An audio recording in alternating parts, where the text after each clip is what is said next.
3, 2, 1.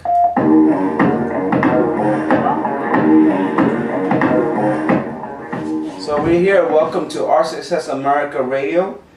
Today we're joined by our guest, our co-host Chandra Singh, and our special guest Wendy Oliveras. So we're here to talk about how to start a business and how to make it a success. In the U.S., there are over 27 million small business owners. Only about 70% of those businesses survive over the course of the last 2 years. At least 2 years, and 50% of them survive at least 5 years. So we're going to talk about basically how to start a business and how to make your business successful. So start with Chandra Singh. What are some of the considerations when you're starting a business? I know you're a lawyer. Of course, you've had success over the last 10 years in entrepreneurship.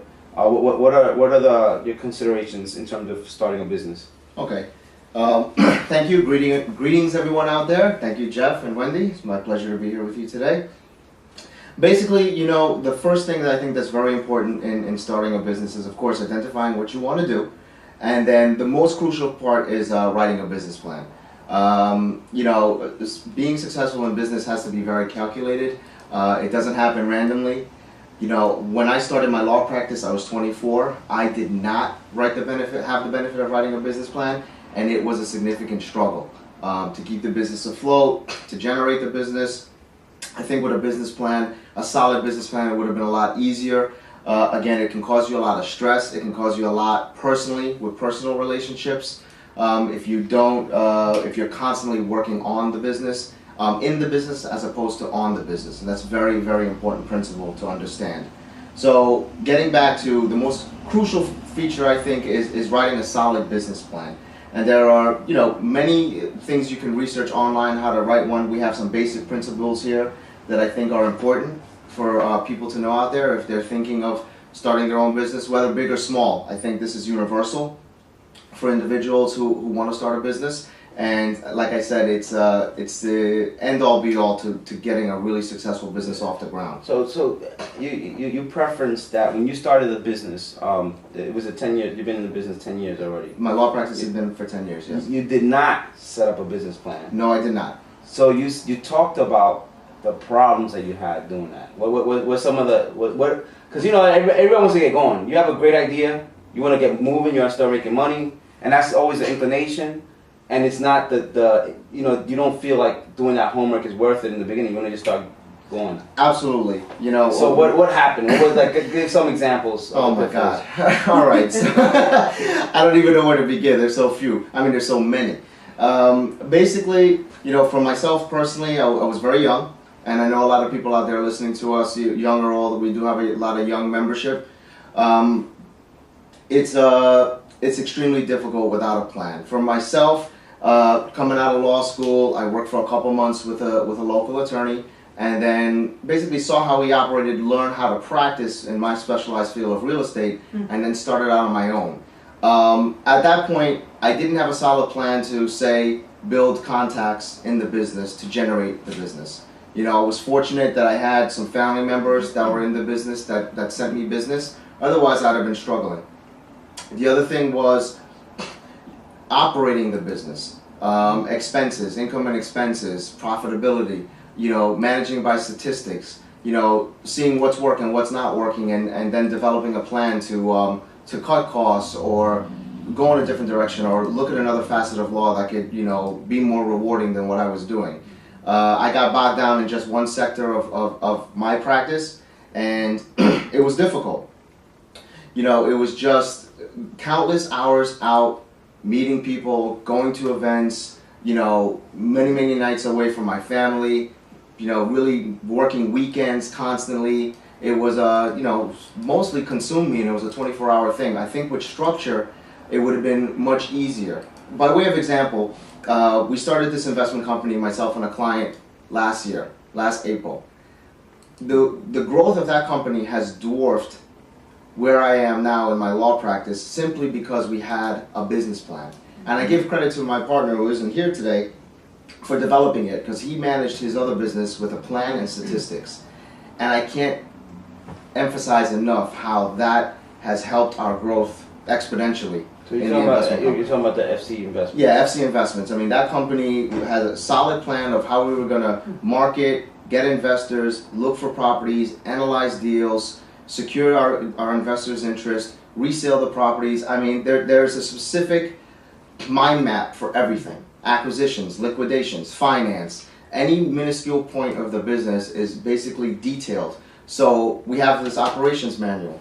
So if we have a question about something, we just go into our manual and we see, and it's fluid. We see what's working, what's not, we tweak it. But if you have a manual to operate your business, then you can be successful. Like McDonald's. You don't start a McDonald's franchise and just start flipping burgers. They have an operations manual that you as a business owner follow. Mm-hmm. And that's why every single McDonald's you see out there is thriving and successful and have 99 billion served everywhere you go. So that's very, very important. For me, it was a definitive struggle in my life to keep the business afloat, to generate the business, to analyze the expenses, the income. You know, I was handling everything from the legal work to the books, you know, to the income and expenses, to cutting the checks, to the payroll. Forget about it, Jeff. I mean, it was you know, unbelievable. So a couple of questions. Like let's say, a lot of times you need support in the beginning when you start a business, and a lot of people also need your support. What is your opinion? When you start your business, friends and family, hiring them, working with them? That's a tough call. I mean, it can go both ways, because obviously when you're starting a business, you have to look at your capital account. You got to see what kind of business you're doing. Are you taking a small business loan? Do you have your own capital where you can start it on your own? Because when you have limited capital, you may need, quote unquote, cheaper labor, which will come in the form of friends and family who can assist you. You know, for me personally, I have my family, my parents who assisted me. And then I was able to find someone that was looking for work that knew real estate, a paralegal. And, you know, she wasn't that utterly expensive, but she knew the work, so it helped me out a lot. While she was doing the legal work here, I was out rainmaking for the business, going to mortgage broker events, realtor events, joining the Eastern Bergen County Board of Realtors, all different things that I researched after the fact to generate business for my company. If I had done that before, it would have been a lot easier. So I think it's a balancing act, because sometimes, you know, people always say that family and business don't mix. It all depends. It depends on the conversation you have with that individual, what the expectations are, and, you know, if they grow with you with the business, great. But if you're just using them as a conduit to build a business and then they're going to go out and do something on their own, that needs to be set up front, because it could become difficult. You're saying that your family can become a competitor in some cases? Not necessarily a competitor. Depends on what the business is. It's just, you know, it depends on who the family member is. It depends on, you know, if it's your cousin, if it's your brother. You know, it really, you know, because what can happen is feathers can be ruffled. You know, somebody's making more than the other. Someone thinks believe they're doing more work than the other person, and you're reaping the benefits. You know, that could create issues in a happy family setting. Who knows? So basically, when you started, one of the other issues that always comes up when you're going to start a business is fear of failure. I mean, a lot of things. The fear of failure because you're doing you're basically jumping in there. What's your how do you handle that? Well, your statistics prove that 50% of the businesses survive at least 5 years. So that tells you that there is an attrition rate with this, that people do get out of their business or they don't succeed. So, of course, you know, for me, fear was a motivating factor, so to speak, because, you know, it's you have to be able to embrace it and understand that if you have a solid plan and you're able to work your plan and follow it, you know, every day, every week, every month, look at your stats, see how you're doing, you should be able to overcome your fears of being unsuccessful. You know, it's going to creep into your mind, of course. It always will. And if your numbers aren't there, you will get nervous. But that's when, if you have a plan in place, you're able to analyze, look and see what's working and what's not, and then try and change it so that it works. I mean, a lot of these successful businesses that have started up, mom and pop businesses, so on and so forth, I'm sure they had those same fears. And again, if you have the structure from the beginning, you should be able to survive. I am a statistic in the other direction where we've been able to survive after the 5-year point without a plan. The plan got developed as we were going through the motions, and luckily for us, the real estate market between 2002 and 2007, where we started, I think anybody who had a brain and opened up a practice that was dealing in real estate could have made money. And now you see that a lot of those mortgage companies, those attorneys, those title companies that were in the business during that leg of time are out of business. Yeah. Because they had no plan. They were living off the bubble that we all lived off at that time. And now they're out of business because they had no plan for when, this happened, when the market crashed. We were able to retool ourselves. We started doing some bank work. We started working with other companies that you had brought to us, and we survived it. We survived it, even though we just did real estate. But it was hard. It makes sense. It makes sense. So just to move on to the next part. Basically, I want to remind if you're listening, you can call in with any questions at 646-200-3350. Our Success America is a platform for people to build success. So we generally get a lot of we have members, and we have people that interact with us that do have questions. So in anticipation for the show, a couple emails that came through. So open up to answer it. We had Tanisha from Brooklyn. I guess Tanisha Green. I'm a registered nurse. I'm reading the email. I'm a registered nurse, but on the side I do hair, and I've been doing it for about 5 years. I want to quit my job, but I'm scared to do that because of a lack of a consistent paycheck. I currently have about $10,000 saved up and $40,000 in my 401k. I need some advice. Where do I begin? And is this something that I should do? So I guess it's a two-part question, which everybody would sort of ask. Is she said she has some money, not a whole hell of a lot, but some money to start. She has she's been doing this for a while, so she has some experience and I guess a passion for it. Mm-hmm. But where do you begin? I know we have Wendy Oliveras, which we're gonna go over her book in a little bit, but you have any ideas of? Yeah, I think that one of the things that she should seriously consider is reaching out to the local organizations that provide free services for you and guidance. For example, the SBA has wonderful opportunities throughout the state and the country, and you should tap into that in your local community, because they will teach you not only how to start the business, but they will connect you with women organizations. In the state of New Jersey, for example, Nujabo.org is one of the best, and you would be privy to information on how to start the business as a woman, and you can start identifying loans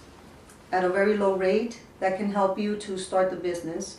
They help you with location ideas, and I think that's really my best advice for you is to tap into your local community free services. Also, SCORE is another good organization to tap into, which is SCORE, and I think that you could just go online and find out information on a local office that you can reach out to. That's one of the first things that I would recommend. You missed that first website or company. That's SBA. Not SBA. It was Nujabo, Nujabo. NJAWBO.org stands for the New Jersey Association of Women Business Owners. And I was the former president of the Hudson County chapter for 2 years. Excellent. So we are considered one of the largest women business owners organizations in the state of New Jersey. And we'll provide Wendy's contact information on our website, along with Chandler's information. I have one more email here. Jesse from West Milford. Basically, the email reads: I sell chocolate pretzels online. I started selling chocolate pretzels 3 years ago. We make homemade pretzels and sell them to customers online and for fundraisers. I operate my business from my kitchen I set up in my basement. I recently have had an issue as the town inspector had called my kitchen in the basement illegal. It looks like I may have to close my business. I cannot afford to rent a large space as the equipment is pretty expensive. What options can I look into? So Chandler's a real estate attorney. Well, I mean, realistically, one, you know, she'd have to, obviously, I would say, look, maybe get an attorney to see if that's actually true with respect to the basement. Most of the times, unless it's a mixed use or non-conforming, they won't allow you to operate a kitchen in the basement. The other thing she might consider is, I don't know how big that basement is. If she can't afford space, then can she move the equipment into her standard kitchen? I don't know. You know, that's one option. The other option, like Wendy said, is to look online for assistance, maybe with one of those groups she had mentioned, to see what the other options are before you actually have to close up the business entity. You know, I'm not sure, Wendy, is there anything else you would think that this person could be able Well, to do? maybe she can consider reaching out or networking with other people in that field to see if they can help her with some space opportunities there. I think you're talking about two different things. You know, the space is one thing, and location. The other is whether you should close the business based on that. I don't think you should allow that obstacle to stop you from living out your passion. I think it's really important that you reach out to the people, again, in your community that deal with startups, because they have a lot of resources for you to tap into. You're not alone in this. The Small Business Administration is actually one of the best. And I always, when I mentor women to start businesses, I always refer them to that organization, and that's sba.gov, because they will teach you how to do this. I got a quick tweet asking about opportunities in New York and loan opportunities. What does that mean with respect to unproven businesses? So basically, What do you mean by unproven? I don't understand. Basically, my assumption with the tweet is that basically they're asking businesses that are unproven, what kind of loan opportunities are available for them, especially specifically in New York City, if you know. Well, I don't think I understand If they haven't made money, I guess. I mean, I'm just reading the tweet. If they haven't made money, or they start a business, how to go about getting a loan? Well, getting a loan with the SBA, I mean, there are criteria that you have to fulfill. So, you know, the whole point is to borrow money, and so you need to, you know, one of the questions they're going to ask you is they're going to want you to provide at least the past 3 years of your personal income, any assets that you may have, any liabilities as well. And they see how your credit score falls into that as well. So I think it's relative. It's really hard to say an unproven business when I'm not an SBA representative. But in general, I think she's right. if you go to them, they work that out with you. They help you to identify your strengths and weaknesses in your startup. So I think that's, and it doesn't matter if it's in New York or Chicago. I mean, the SBA is, you know, nationwide, so. Okay. Yeah, I think getting a small business loan right now in any state without kind of track record in a business is extremely difficult. So I think the route that she's saying is an important route to go, because you can't just walk into a bank and put in an application without having, you know, some kind of track record for the business at all. I think that's one of the mistakes a lot of entrepreneurs make. They have a passion for something and a dream, but they get stuck on that initial, how do I start this? Mm-hmm. And I think it's really important to, you know, the business plan is important, clearly, but there's a few steps before you even get to a business plan.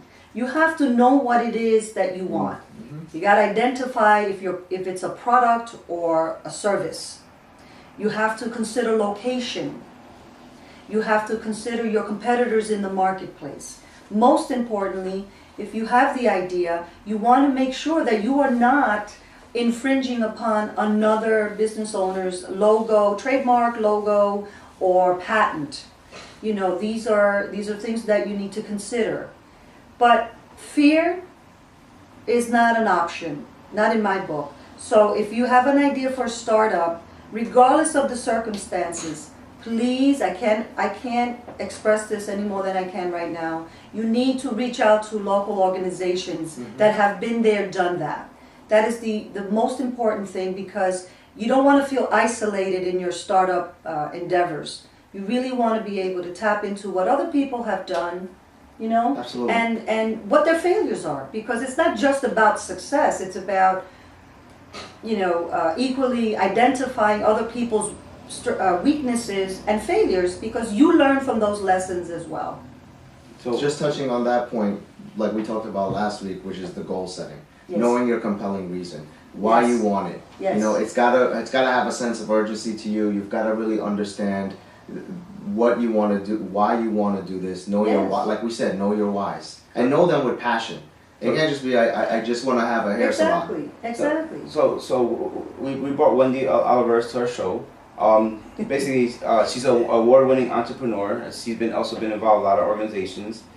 She's the owner of Oliveras and Company, a legal recruiting firm in Jersey City, and author of Let's Play Chess. I read the book, a very good book. Thank you. I've known Wendy for a while, so we're close personal Several friends. years. Several years. Through the ups and downs of business. Yes. So can you tell the callers a bit about how you started your business?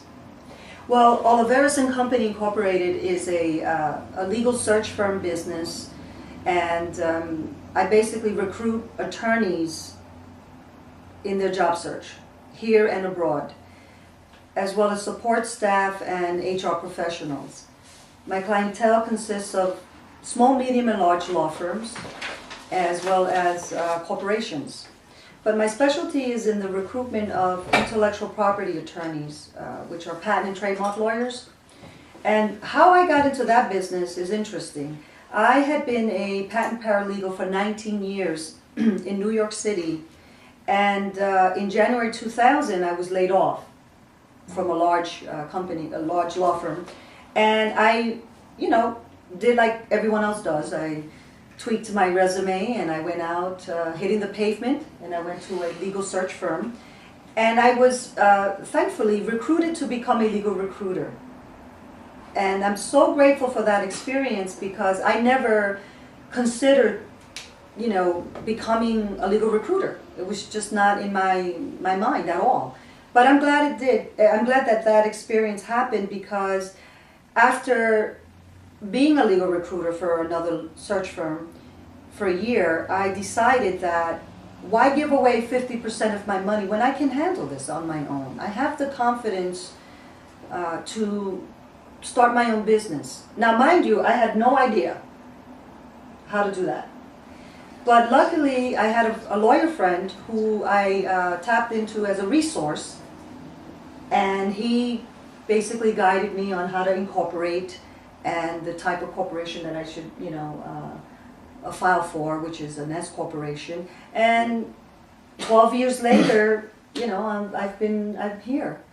Great. May I ask you a question? Of course, please. Great. Just for the people out there, the book is actually Let's Play SHESS. It's spelled SHESS. It's available online if you want to let them know. Yes, Let's Play Chess, Succeed in Your Game of Life and Business by Playing Chess from Pawn to Queen, is available online, basically anywhere online. Ebook, Amazon, ebook it's as available well. in all formats.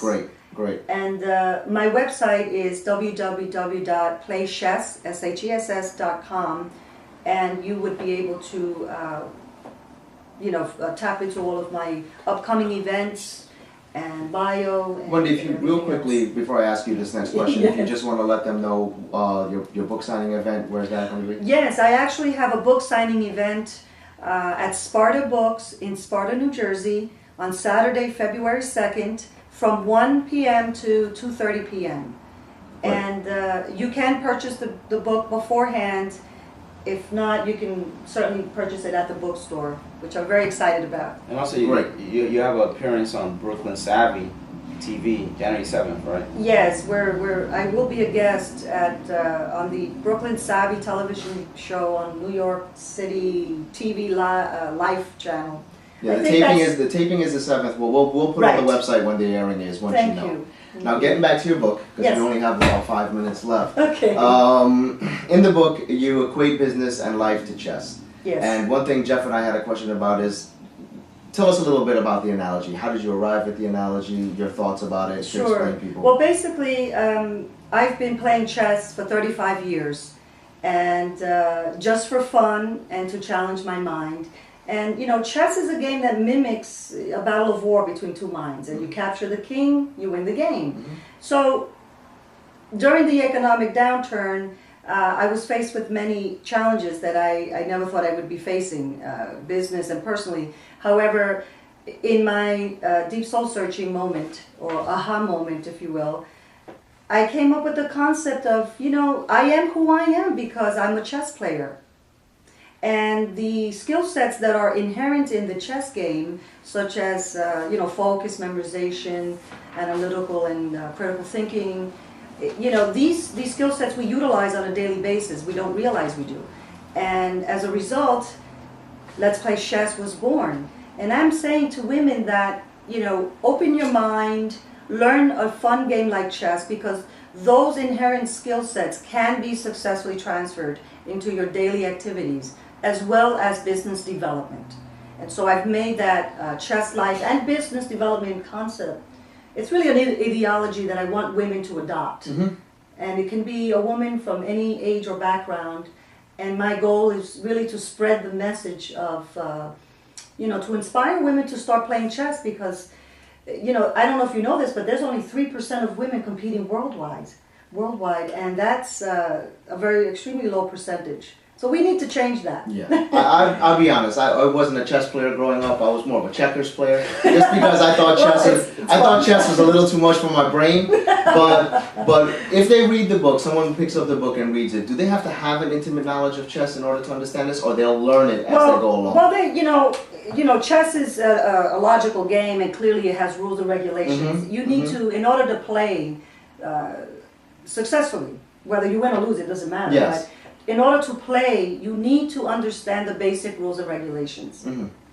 If you look at what I like about my favorite part of the book is that if you go to page 104, you have all these tips like how chess relates to business success. So you have, like, let's say, look at your opponent's move, and you actually kind of relate that to chess. Like, how do you come up with the kind of like those strategies, Like that idea? Yeah. Well, I was reading on the uschess.org's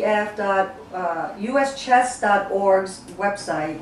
I came across this article written by international master author Biswire, and he had a very simplistic 10 tips to winning chess, and they were so basic that I says, wow, you know, this really, I can identify with these tips, because it's the same concept with business and starting your business. And I just felt that I should outline that for my readers, because it really makes a lot of sense. For example, the first tip, very quickly, is he says, look at your opponent's move. And 90 seconds. And I say, well, observe and focus on what your opponent or competitor is doing, directly or indirectly, in your marketplace. Research and identify strengths, weaknesses, opportunities, and threats. And then he says, make the best possible move. And I say, well, think before you act. I mean, the analogies are simplistic, but they're real. And I think that people will be women readers anyway. They'll be able to appreciate it once they get into the book. Yeah. And I just want to 60 mention seconds. that the book is not just for women. I mean, anyone, men, and you know, can identify with its wisdom and learn from it as well. This is definitely a good book. It's going to be part of our Success America book club. Thank you. No, definitely. So, and we definitely look forward to having you on future. I would love that opportunity. Again, February 2nd is going to be part of the book signing. Yes. Our Success America, we're going to have our next event Thursday, December 20th in Queens, the New York Investment Club meeting at 6:30 p.m. And we'll also have on Monday, January 7th, we'll have the monthly webinar series talking about specific planning And next week's topic, Jeff, is going to be? It's about it's going to be about financial freedom. So hopefully you join us next week. And thank you for listening in, and we'll talk to you next week. And Wendy, thank you for coming in. Thank it was you. my It was pleasure. my honor and pleasure. Absolutely. Thank you. Thank you very much.